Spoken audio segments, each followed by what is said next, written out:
तो पिछले दिनों इन्फोसिस को फाउंडर नारायण मूर्ति का जो कमेंट था कि देश के युवा को, भारतीय युवा को 70 घंटे पर हफ्ते काम करना चाहिए देश की तरक्की के लिए, देश को आगे लेके जाने के लिए, ये काफी चर्चा में आया था और हमने भी इस पर काफी डिबेट की थी। युवा से भी पूछा था उनका क्या ख्याल है, सीनियर कर्मचारी जो हैं उनसे भी पूछा था उनका क्या ख्याल है, तो इस पर काफी मिक्स व्यूज आए थे।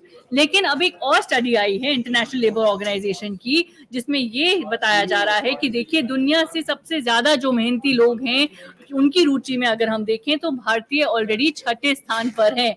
तो ये जो है बहुत ही इंपॉर्टेंट और क्रूशल डेटा है कि देखिए भारतीय जो है ऑलरेडी नंबर 6 के स्थान पर हैं जहां तक हार्डवर्क और मेहनत की जो है बात है। अब ग्लोबली भारतीय जो है, याद रखिए जो ये रैंकिंग है इसके अनुसार और स्टडी के अनुसार भारतीय कर्मचारी की रैंकिंग जो है 47.7 घंटे जो हैं पर हफ्ते ऑलरेडी जो है भारतीय कर्मचारी काम कर रहे हैं। ये याद रखिए चाइना, वियतनाम, जो फिलीपींस जो है, जापान, यूएस, यूके, इन सब देशों के कर्मचारियों से ज्यादा है।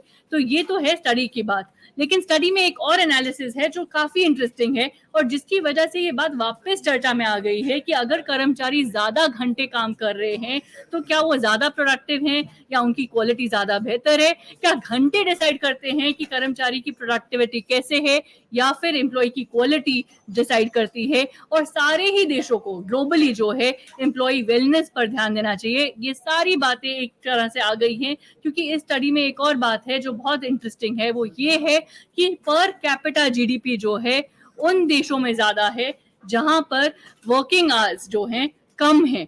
तो ये बहुत इंटरेस्टिंग बात है।